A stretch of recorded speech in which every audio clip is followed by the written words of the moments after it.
After doing my full plot breakdown of Spider-Man No Way Home, which is now out in theatres globally, it's time to break down the post-credit scenes that were shown in the film. This analysis will contain spoilers, so if you do happen to be someone who hasn't seen Spider-Man No Way Home yet, then I would recommend watching this video after you've seen it. But if you want to keep up to date on all of my other No Way Home videos, then don't forget to support this upload by giving it a like rating, subscribing to the channel, and turning on your notifications. Also, feel free to check me out on Twitter, Facebook, Reddit, and Instagram at Cortex Videos, which is all linked in the description below.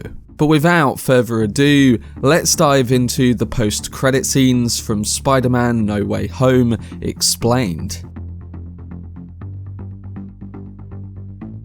So, Spider-Man No Way Home gives us an answer to the events that follow Peter Parker asking Doctor Strange to cast a spell so that no one knows he's Peter Parker anymore. Of course, this all goes wrong and the villains from the past and present films enter the MCU. But there's a lot more characters that enter the frame, and to save time in this post-credits breakdown, I would recommend checking out my full analysis of the film that I have already posted if you want to know any specifics about what happened. But as you know, this video is getting into the post-credit scenes at the end of No Way Home, so let's get straight into them.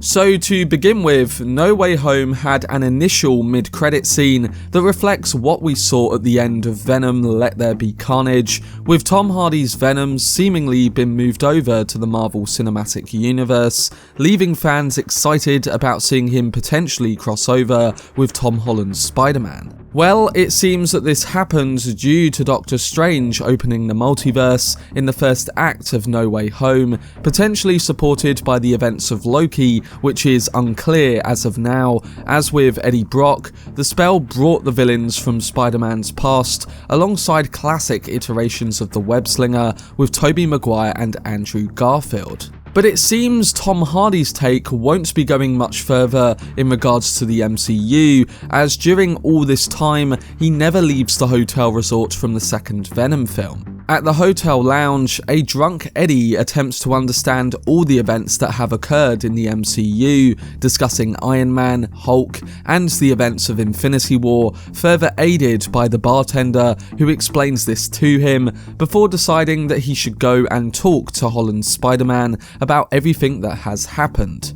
But before he can do so, like Tobey Maguire, Andrew Garfield, and all the classic villains, he is sent back to his own separate universe. And just as it seems like this might be a smaller moment of fun for the character being in the MCU, we cut down to a close-up of the Venom symbiote on the side of the bar that has obviously been left to set up a new Venom in the MCU. It moves across the bar before cutting to black, suggesting that it could be the version of the character that comes up against Tom Holland's Spider-Man in a potential fourth installment. So we could get the black suit storyline and a new version of Venom in the MCU down the line, and this could simultaneously exist with Tom Hardy's version of the character in the Sonyverse. It's going to be intriguing to see what they do with this new version of Venom and who plays the character, but what it does conclusively say is that we won't be seeing Tom Hardy and Tom Holland going head to head at this particular moment. Still, it opens the door for a much darker take on Venom's character in a new Spider-Man film, and I'm looking forward to seeing what they eventually do with it. But when it comes to the second post-credit scene in No Way Home, rather than an end sequence, we actually get a brand new teaser trailer for Doctor Strange in the Multiverse of Madness. This is the next MCU film, and it's going to explore the events that situate immediately after the end of No Way Home. In the trailer that's shown, we get a voiceover from Chiwetel Ejiofor's Baron Mordo, reminiscing his line from the first film, where he stated that using magic in a reckless way will not go unpunished. So while Strange was slightly out of character and quite the plot device in No Way Home, it seems that they will be aiming in at this very issue, and Chiwetel's character is not happy about Strange's latest spell, which very nearly opened the multiverse wide. But we then see quick shots of Rachel McAdams, Christine Palmer in a wedding dress about to get married, maybe even to Strange himself. We also have multiversal destruction and moments of Strange looking out into the wider universe before coming to the next return of Elizabeth Olsen's Scarlet Witch following the events of WandaVision. The events at Westview are even discussed in this trailer, with her telling Steven that she knew he would show up.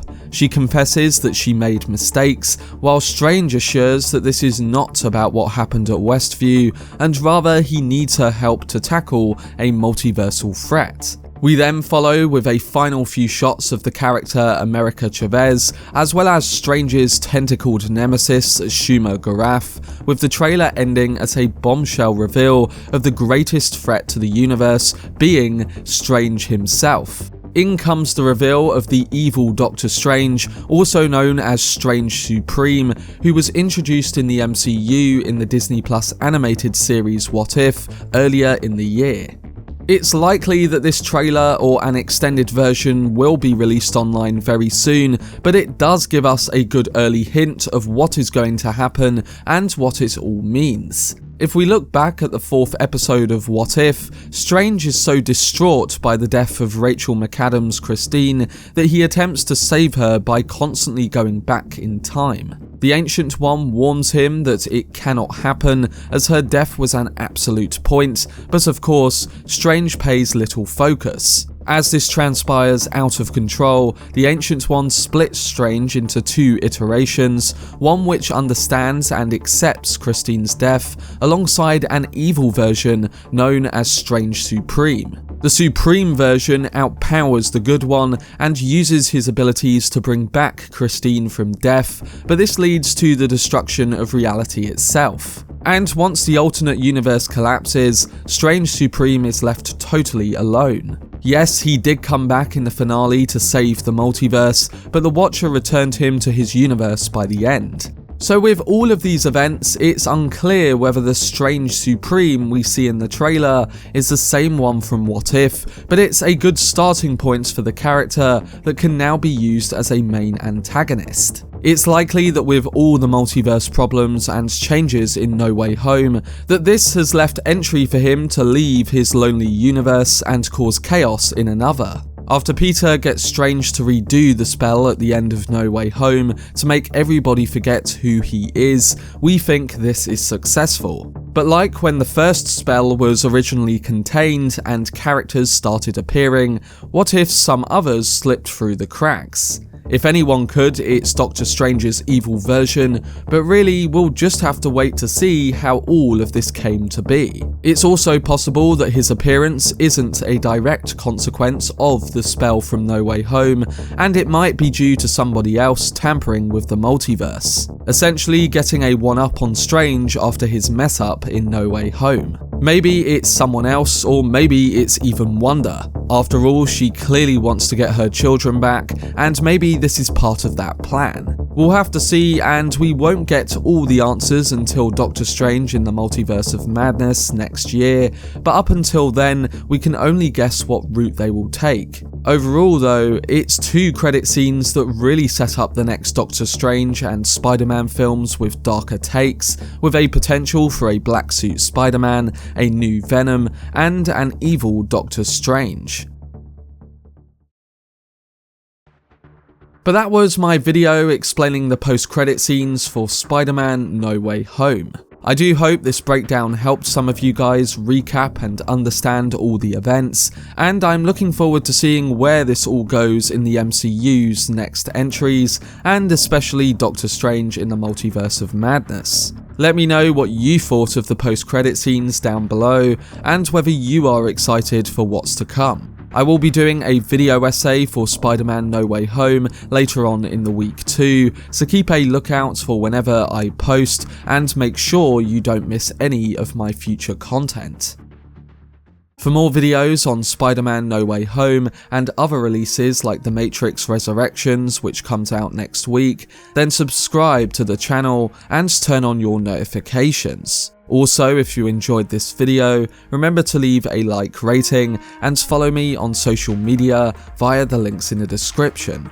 But anyway, I hope you guys enjoyed it. I've been Cortex, and as always, make some noise.